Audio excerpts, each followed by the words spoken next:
Good morning, Rajitha Balu ആണേ.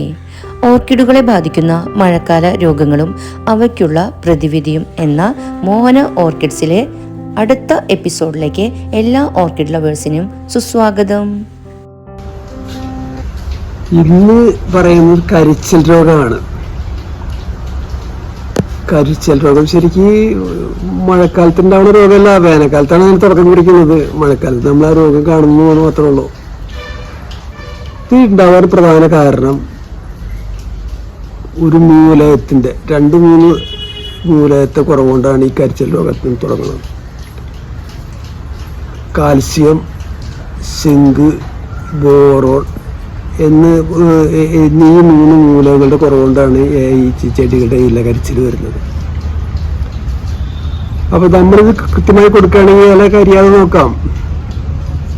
പിന്നെ വരുന്നത് 40% വെയിലിൻ്റെ വെയിലായാലും മേലെ വന്നാൽ തന്നെത്താൻ ഇതിൻ്റെ ഇലകൾക്ക് കരിച്ചിൽ വരും, ചൂട് താങ്ങാൻ പറ്റാതെ വരുമ്പോഴേ. അപ്പോൾ കരിച്ചിൽ രോഗമായിട്ടല്ല ആദ്യം കാണുന്നത്. ചൂട് ഇപ്പോൾ 40% കഴിഞ്ഞ് 50% കഴിഞ്ഞ് 60% കഴിഞ്ഞ് പിന്നെ ശക്തിയായി ചൂട് നിൽക്കുമ്പോൾ ഈ വക ചെടികളുടെ, അതായത് ഗൊൻസീഡിയം, സിംബീഡിയം, ഗ്രമറ്റോഫൈലം, പിന്നെ ഇൻസൈക്ലേറെ ചെടികളൊക്കെ ഉണ്ട്. ഓല, ഇല, ഇലയുള്ള ഇലകൾ പല ചെടികളുണ്ട്. ഇവർക്കൊക്കെ കരിച്ചൽ രോഗം വരാം. നെല്ലിൻ്റെ ഇല പോലത്തെ ഇലകൾ വരുന്ന ഏത് ചെടികളും ഈ ഓർക്കിഡിൽ പല ചെടികളൊക്കെ ഉണ്ട്. ഇവർക്കൊക്കെ ഈ രോഗങ്ങൾ സംഭവിക്കുന്നത് മൂലത്തിൻ്റെ കുറവ് പരിഹരിച്ചാൽ തന്നെ ശക്തിയായ വെയിൽ വരുന്നത്. ഏപ്രിൽ മെയ് കാലം വരുമ്പോൾ, ഏപ്രിൽ കഴിഞ്ഞ് മെയ് വരുമ്പോഴേക്കും ശക്തിയായി ചൂടായി. എല്ലാ കാലത്തിലും ചൂട് പോയിട്ട് പ്രാവശ്യം ചൂട് വരുമ്പോൾ ഇലയുടെ അറ്റത്ത് ആദ്യം കാണുന്ന ഒരു മഞ്ഞ നിറമാണ്.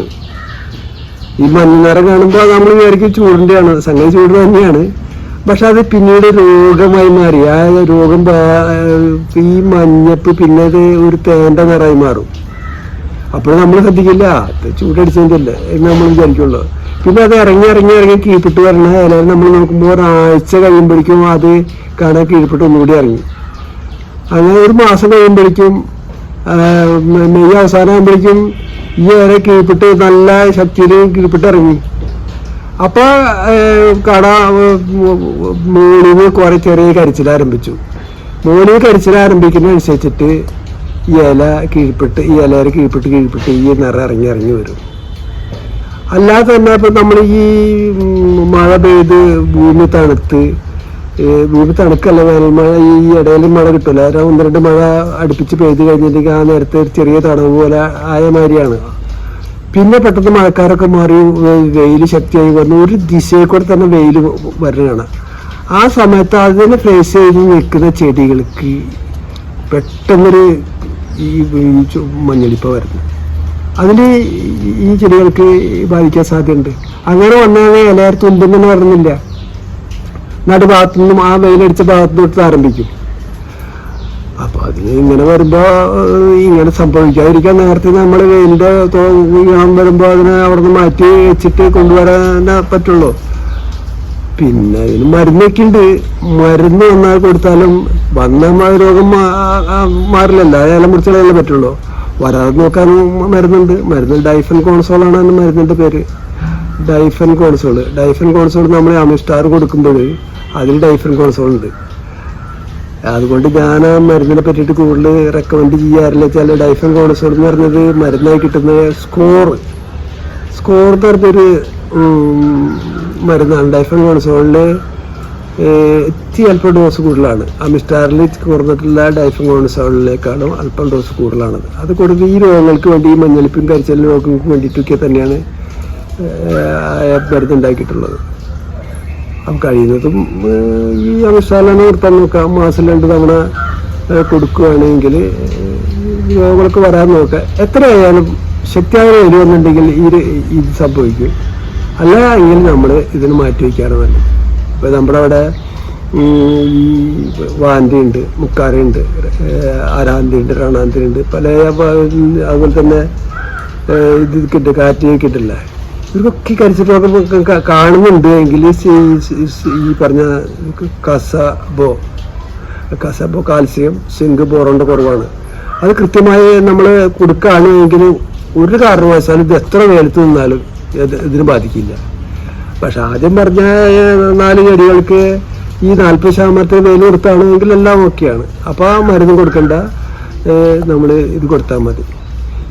ഇതുപോലെ തന്നെയാണ് കരിച്ചൽ രോഗം വരുന്നത്. കാര്യമില്ല, ഇതുപോലെ തന്നെയാണ് നമ്മുടെ ഈ ഇലപ്പുള്ളി വളർന്നു. ഇലപ്പുള്ളിക്ക് ഈ മരുന്നിന് കൊടുക്കുക.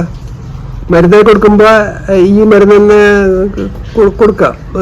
പിന്നെ ഇലപ്പുള്ളിക്കുണ്ട് കാരണം വരുന്നത്, ഇലപ്പുള്ളികൾ വരാൻ പ്രധാന കാരണം, ഇലപ്പുള്ളി 3 തരത്തിലുണ്ട്. കറുത്തതുണ്ട്, മഞ്ഞുണ്ട്, ചുവന്നതുണ്ട്. ചുവന്നത് വരുന്നത് സിങ്കിന്റെ കുറവുകൊണ്ടാണ് ചുവന്നത് ഉണ്ടാവുന്നത്. ആ ചുവന്ന ഇലപ്പുള്ളി കണ്ടാൽ നമ്മൾ ഇവിടെ മനസ്സിലാക്കിയുള്ളൂ സിങ്ക് എന്ന് പറഞ്ഞ മൂലകത്തിന്റെ കുറവുകൊണ്ടാണ് ഈ ചുവന്ന പുള്ളി വരുന്നത്. അത് നമ്മൾ മനസ്സിലാക്കിയിട്ട് സിങ്ക് ചേർന്ന മൂലകം വളത്തിൽ കൂടെ മിക്സ് ചെയ്ത് കൊടുത്തില്ലെങ്കിൽ ആ ചുവന്ന് വരാതെ നോക്കാം. പിന്നെ വരുന്നത് ഇലയിൽ മഞ്ഞപ്പുള്ളിയാണ്. മഞ്ഞപ്പുള്ളി ഈ മഞ്ഞപ്പുള്ളി കണ്ടിട്ട് വേര് ഉണങ്ങുന്നതിൻ്റെ ലക്ഷണമാണ്.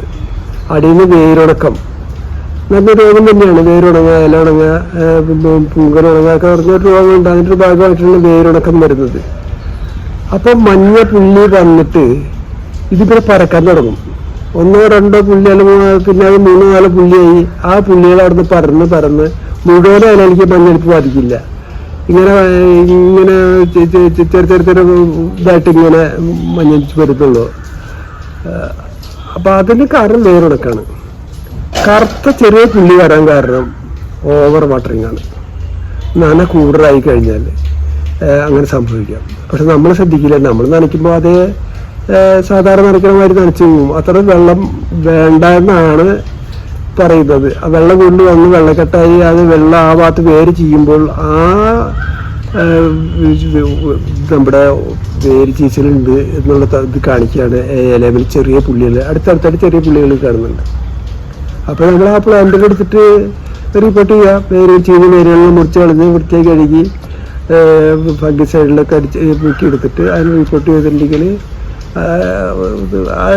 പ്ലാന്റ് എടുക്കാൻ കഴിയും. പിന്നെ വലിയ പുള്ളി ഇലപ്പുള്ളി വരും. വട്ടത്തിൽ വലിയ ഇലപ്പുള്ളി വരും, ബ്ലാക്ക് റോക്സ് എന്ന് പറയില്ലേ. അത് വരുമ്പോൾ അത് രോഗം തന്നെയാണ്. അപ്പം അത് മരുന്നൊക്കെ ഈ ഡൈഫൻ കോൺസോൺ തന്നെയാണ്. അപ്പം അത് പറഞ്ഞ് അമിസ്റ്റാർ ടോപ്പ് കൊടുക്കുമ്പോൾ മാസം 2 തവണ കൊടുക്കുമ്പോൾ പല രോഗങ്ങൾക്കും ഇലമേൽ പല ഇത്രയും നല്ലൊരു മരുന്നില്ല. ഇലകളെ സംരക്ഷിക്കാൻ ഇത്രയും നല്ല മരുന്ന് വേറെ ഇല്ല എന്ന് പറയുന്നത്. അപ്പം നിങ്ങൾ സ്ഥിരമായിട്ട് നിങ്ങൾ ഈ അമിസ്റ്റാർ ടോപ്പ് കൊടുക്കുകയാണെങ്കിൽ വളരെയധികം രോഗങ്ങൾ മാറ്റിയെടുക്കാൻ കഴിയും. പിന്നെ അതുപോലെ തന്നെ ഈ കസബോ എന്ന് പറഞ്ഞ മൂലകം മേടിക്കാൻ കിട്ടും. അത് ഉപയോഗിക്കുമ്പോൾ ഈ വക രോഗങ്ങൾ വരാതെ നോക്കാം.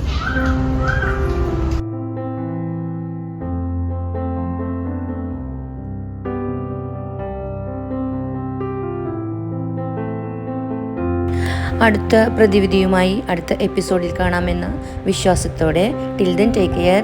Bye bye.